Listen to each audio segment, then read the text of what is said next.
अस्सलामु अलैकुम प्यारे दोस्तों, आज की इस वीडियो में हम बात करने वाले हैं मुसलमानों का एक ऐसा फ़िरका जिसके बारे में और जिसके तौर तरीक़ों के बारे में जान करके आप खुद हैरान हो जाएंगे।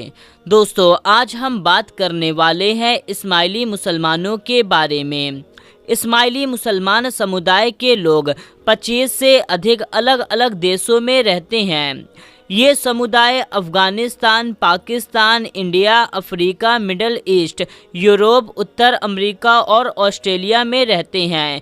इस वक्त पूरी दुनिया में इस्माइली मुसलमान समुदाय के लोगों की जनसंख्या 1.5 करोड़ के करीब है। इस्माइली मुसलमान समुदाय के लोग मुसलमानों के दूसरे फ़िरक़ों से बिल्कुल अलग है। इस्माइली मुसलमानों को अलग अलग नामों से जाना जाता है। इनमें से कुछ नाम ये हैं: खोजा मुस्लिम, आगा खानी मुस्लिम और निज़ारी मुस्लिम भी उन्हें कहा जाता है। इस्माइली मुसलमान दुनिया के ताकतवर लोगों में शुमार किए जाते हैं।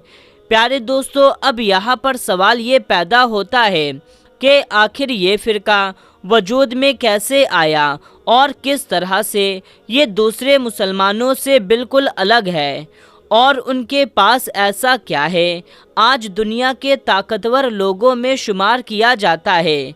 ये फ़िरका कैसे वजूद में आया, हम इस वीडियो में आखिरी में आपको बताएंगे। उससे पहले हम जान लेते हैं कि आखिर इस तरह के मुट्ठी भर इस्माइली मुसलमानों ने ऐसा क्या किया कि इनको दुनिया में ताकतवर लोगों में शुमार किया जाने लगा। दोस्तों, इस्माइली मुसलमान अपने सिस्टम को चलाने के लिए बाकायदा उनकी एक अंदरूनी सरकार है और एक सिस्टमेटिक सरकार की तरह उनके अंदर मंत्रालय भी होते हैं और फिर मंत्रालयों के अंतर्गत छोटे छोटे विभाग यानी डिपार्टमेंट भी होते हैं और सभी डिपार्टमेंट अपने इलाकों में ग्रामीण स्तर तक चाक चौकबंद हो करके काम करते हैं। उनके यहाँ इमाम के उस उसूल को स्ट्रिक्टली फॉलो किया जाता है जिसमें इनके मौजूदा इमाम ने कहा है कि हमें मजहबी और दुनियावी दोनों स्तर पर मजबूत होना है। हमारी हमेशा यही कोशिश रहनी चाहिए कि हमारा समाज दुनिया के दूसरे समुदाय के साथ कदम से कदम मिलाकर चले। इस्माइली मुसलमान के इमाम शाह करीम आगा खान ने इस बात पर ख़ास जोर दिया कि उनके समुदाय के लोग अंग्रेज़ी बोलना सीखें, खूब पढ़ाई करें और बिजनेस में हमेशा आगे रहें और साथ ही साथ मॉडर्नाइजेशन को भी अपनाएं। इस्माइली मुसलमानों के मौजूदा इमाम का कहना है कि मजहबी नियमों का सख्ती से पालन करते हुए मॉडर्न वैल्यूज़ को भी ज़रूर अपनाना है। आधुनिक शिक्षा को हर कीमत पर हासिल करना है। वक्त के चलते लिविंग स्टाइल और नियम और कानून में बदलाव भी करना है। राजनीति और विवादित बयानों से बिल्कुल दूर रहना है। सिर्फ अपने मज़हब, पढ़ाई और बिजनेस पर फोकस करना है। ये सभी आगा खान इस्माइली मुसलमान समुदाय की पहचान है। इससे कोई भी व्यक्ति पीछे नहीं हट सकता। दोस्तों, अंदरूनी तौर पर इस्माइली मुसलमान के आधुनिक विकास के लिए अलग अलग विभाग होते हैं, जैसा कि housing, culture, health, education, youth and support. इसे चलाने के लिए बाकायदा काउंसलिंग होती है और इस बात को यकीनी बनाया जाता है कि हर इस्माइली मुसलमान के पास अपना घर होना चाहिए। इसके लिए वो कोऑपरेटिव बनाते हैं जिसके तहत वो सभी को घर देते हैं। बिजनेस के लिए भी उनके यहाँ पर एक डिपार्टमेंट है जिसे इकोनॉमिक प्रोसेस बोर्ड कहा जाता है। सभी इस्माइली इसमें रजिस्टर होते हैं जिसमें सभी को बताया जाता है कि आने वाले 20 सालों में कौन सा बिजनेस फलेगा फूलेगा, किस बिजनेस में पैसा लगाया जाए, कहाँ पर लगाया जाए, इस बिजनेस को करने के लिए कौन सी पढ़ाई करे, कौन सी ट्रेनिंग कहाँ से ले, कोई भी बिजनेस शुरू करने और उसमें कामयाबी की बुलंदी तक पहुंचने के लिए भरपूर मदद की जाती है और time to time community development के लिए सेमिनार होते रहते हैं। मेरे प्यारे दोस्तों, ध्यान से सुनते रहना। इस्माइली मुसलमानों ने अपने सिस्टम को कितना मुस्तहकम और कितना मजबूत बना कर रखा हुआ है। इनके बच्चे जब 5 साल के हो जाते हैं तो उन्हें मजहबी शिक्षा दिलाने के लिए जमात खानों में भेजना ज़रूरी होता है। आसान भाषा में कहें तो यूँ समझ लीजिए कि जिस तरह से इबादत के लिए दूसरे सभी मुसलमानों के यहाँ मस्जिद होती है, तो बिल्कुल उसी तरह से इस्माइली मुसलमान जिस जगह इबादत करते हैं उसको जमात खाना कहा जाता है।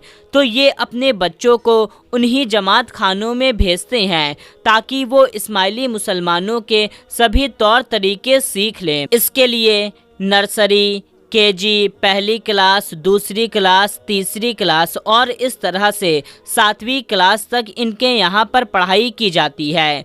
इस्माइलियों को यहाँ पर फिजूल खर्चे की सख्त मनाही होती है और यही वजह है कि आज भी निकाह लाजमी तौर पर जमात खाने में ही होते हैं। निकाह के बाद कोई भी बड़ा फंक्शन नहीं रखा जाता है। अमीर हो या गरीब हो, निकाह के बाद सभी को एक एक चॉकलेट दी जाती है और किसी भी तरह का कोई भी पार्टी या कोई भी फंक्शन नहीं किया जाता। इस्माइली मुसलमान कभी अपने विवादों को लेकर के अदालत में नहीं जाते और कानूनी मसाइल को सॉल्व करने के लिए भी इनके पास अपना खुद का एक डिपार्टमेंट बना हुआ है। वो अपने विवाद इसी विभाग में सुलझाते हैं। यहाँ तक कि तलाक या लेन देन के तमाम मसले सुलझाने के लिए इसी डिपार्टमेंट में जाते हैं। और पूरी दुनिया में इस्माइली मुसलमान आगा खान डेवलपमेंट नेटवर्क फाउंडेशन के ज़रिए बहुत सारे सोशल वेलफेयर के काम करते रहते हैं। बस्तियां बसाते हैं, डैम बनाते हैं, सड़कें बनाते हैं, विकास के कार्य भी करते हैं और साथ ही साथ ऐतिहासिक इमारत की भी मरम्मत करते हैं। तो दोस्तों, ये थे इस्माइली मुसलमान, कुछ उसूल जिनकी वजह से इनका एक ताकतवर गिरोह शुमार किया जाता है। दोस्तों, अब बात कर ली जाए कि इस्माइली मुसलमान दूसरे मुसलमानों से कैसे अलग होते हैं। तो मेरे प्यारे दोस्तों, इस्माइली मुसलमान रमज़ान के रोज़े को नहीं मानते। उनका मानना है कि साल के 365 दिन खुदा के लिए ही होते हैं। खुदा के लिए सिर्फ एक ही महीना क्यों रोज़ा, आप कभी भी रख सकते हैं। इस फ़िरके में किसी से मिलने पर आबाद या अस्सलामु अलैकुम नहीं कहा जाता, बल्कि ये लोग अस्सलामु अलैकुम की जगह या अली मदद कहते हैं और जवाब में वालेकुम अस्सलाम की जगह मौला अली मदद कहा जाता है। इस्माइली मुसलमानों को यहाँ इबादत करने के लिए मस्जिद नहीं होती, बल्कि इनके यहाँ पर जमात खाने होते हैं। इन जमात खानों में इस्माइली मुसलमानों के सिवा किसी को जाने की इजाज़त नहीं होती। यही नहीं, जमात खानों में औरतें और मर्द एक साथ ही बैठ कर के इबादत करते हैं। इस्माइलियों के यहाँ नमाज नाम की कोई चीज़ नहीं होती, बल्कि ये लोग 5 वक्त की नमाज की जगह 3 वक्त ही दुआ करते हैं, सुबह, दोपहर और शाम। सुबह 5 बजे, शाम को 7 बजे दुआ करते हैं और शाम को 2 दुआएं एक साथ ही होती है, जिसमें से एक दुआ दोपहर वाली शामिल होती है। यानी कि दोपहर और शाम दोनों की दुआएं ये लोग एक साथ ही करते हैं। वो इसलिए क्योंकि दोपहर का वक्त काम धंधे पर लगने का होता है, इसी टाइम पर मीटिंग होती है। कॉलेज और स्कूल का वक्त भी होता है, किसी का भी दुनियावी कोई काम ना रुके, वो तरक्की कर सके। इसीलिए दोपहर की जगह शाम को ही एक ही वक्त में 2 दुआएं की जाती है। उनका मानना ये है कि दुनिया को एक साथ लेकर चलने की हिदायत होती है, इसलिए वो ऐसा करते हैं कि 2 दुआओं शाम को एक साथ ही करते हैं। अगर बात नमाज की जाए तो नमाज घर के बाहर पार्क, पहाड़, जंगल, बस, ट्रेन और जहां पाक साफ जगह मिल जाए वहां पर अदा की जा सकती है। लेकिन इस्माइली मुसलमानों की दुआ सिर्फ और सिर्फ जमात खाने में की जा सकती है, कहीं और पर नहीं की जा सकती। इस्माइली मुस्लिम एक ऐसा समुदाय है जिनके यहाँ पर इमाम का कहा आखिरी कहा है। कुरान की तफसीर को ये इमाम के जरिए ही मानते हैं। इमाम का संदेश उनके लिए अल्लाह का संदेश होता है। इस्माइलियों के यहाँ ना तो कोई हज करता है, ना ही जुमा को मानते हैं। इनके यहाँ बुर्का और जालीदार टोपी भी नहीं पहनी जाती। दोस्तों, अब बात कर लेते हैं इस फिरके के वजूद में आने की। दोस्तों, जैसा कि हम सभी जानते हैं कि मुसलमान बड़े पैमाने पर दो ही फ़िरक़ों में बटा हुआ है, एक है सुन्नी और दूसरा है शिया। शिया हजरात दलील के तौर पर एक हदीस को बयान करते हैं जिसका मतलब ये है कि मक्का और मदीने के बीच गदीर के मैदान में हज़रत मोहम्मद सल्लल्लाहु ताला अलैहि वसल्लम ने हज़रत अली रज़ियल्लाहु ताला अन्हो का हाथ पकड़ करके उन्हें अपने जानशीन होने का ऐलान किया था।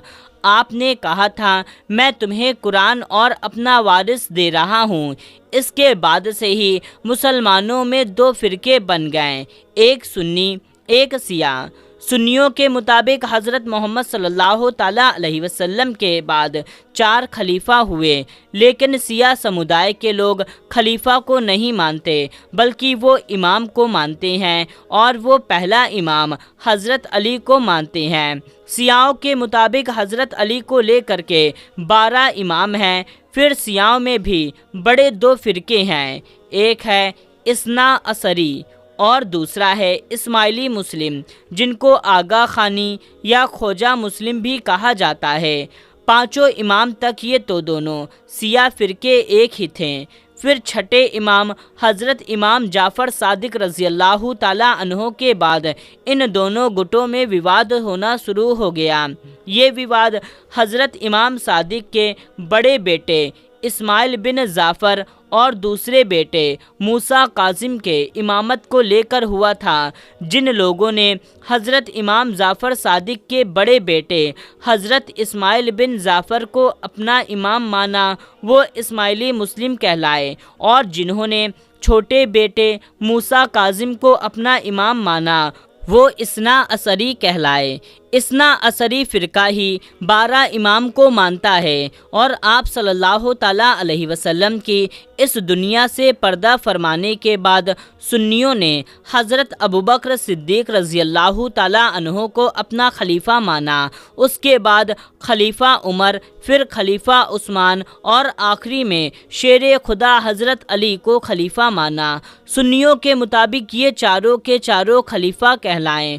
तो मेरे प्यारे दोस्तों, हम उम्मीद करते हैं आपको आज की इस वीडियो में मुसलमानों के एक अजीब फ़िरके के बारे में पता चला होगा जिसको इस्माइली समुदाय या इस्माइली मुसलमान कहा जाता है। खोजा मुसलमान या आगा खानी मुसलमान भी कहा जाता है। तो हम उम्मीद करते हैं आपको आज की ये मालूमाती वीडियो बेहद पसंद आई होगी।